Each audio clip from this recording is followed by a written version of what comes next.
নমস্কার সম্মানীয় শিক্ষক সাথী।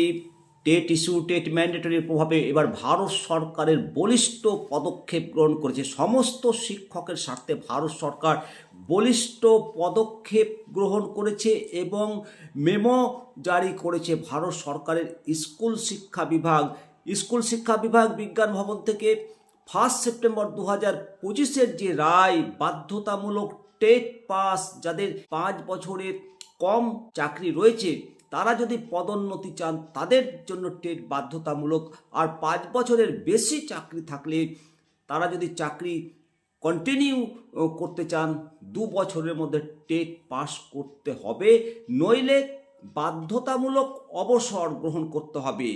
মাননীয় সুপ্রিম কোর্ট তার রায়ের পরিপ্রেক্ষিতে আবার 17/11/2025 তারিখে তাদের যে সিদ্ধান্তটি পুনর্ব্যক্ত করেছেন।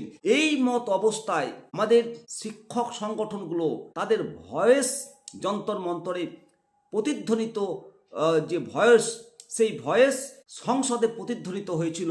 সমস্ত শিক্ষক সংগঠন, সমস্ত সংসদ তারা সোচ্চার হয়েছে এই রায়ের বিরুদ্ধে।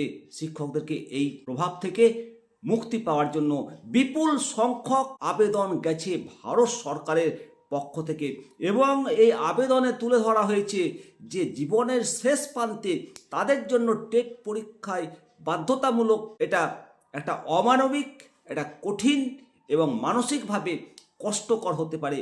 এই রায় কয়েক দশক ধরে চাকরি করে যে অর্জিত যে আর্থিক নিরাপত্তা তার ওপর বিরূপ প্রভাব ফেলতে পারে। অধিকন্তু অভিজ্ঞ শিক্ষকদের পদত্যাগ রাজ্যের শিক্ষা ব্যবস্থায় একটা গভীর শূন্যতা তৈরি করতে পারে, এবং ভারত সরকারের শিক্ষা দপ্তর যাতে বিষয়টি সঠিক দৃষ্টিকোণ থেকে পরীক্ষা করতে পারে, সেই জন্য এই রায়ের প্রভাবে কতজন শিক্ষক প্রভাবিত হতে চলেছে সেই সংখ্যা নির্ধারণ করা অত্যন্ত জরুরি। সেই অনুযায়ী ভারত সরকার নির্দেশ দিচ্ছে যে আপনার রাজ্যের সংশ্লিষ্ট কর্মকর্তাদের সংযুক্ত ফরম্যাটে প্রয়োজনীয় তথ্য সংকলন করার নির্দেশ দেওয়া হয়েছে।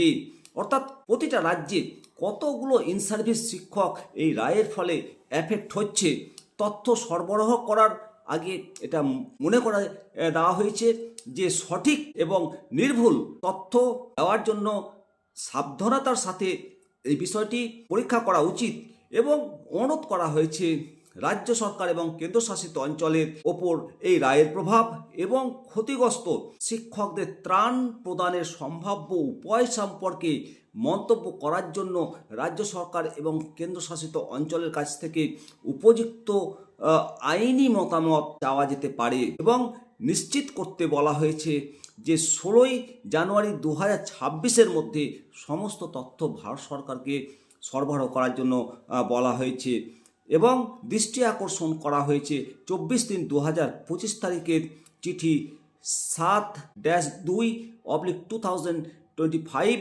15.20 এখানে যে চিঠির মেমো নাম্বার সেটা সংযুক্ত করা হয়েছে, এবং এনসিটির যে ন্যূনতম মানদণ্ডের সঙ্গে সেই ন্যূনতম মানদণ্ডের সাথে যাতে প্রত্যেকটা শিক্ষকের যে নিয়োগ সেটা যাতে সঙ্গতিপূর্ণ হয়।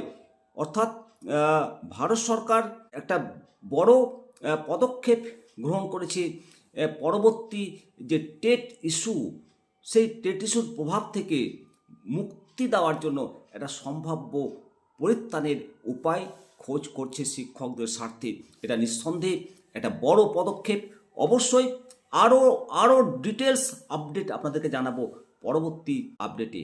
ভালো থাকবেন, অবশ্যই খবরটিকে শেয়ার করবেন। জয় হিন্দ, জয় ভারত।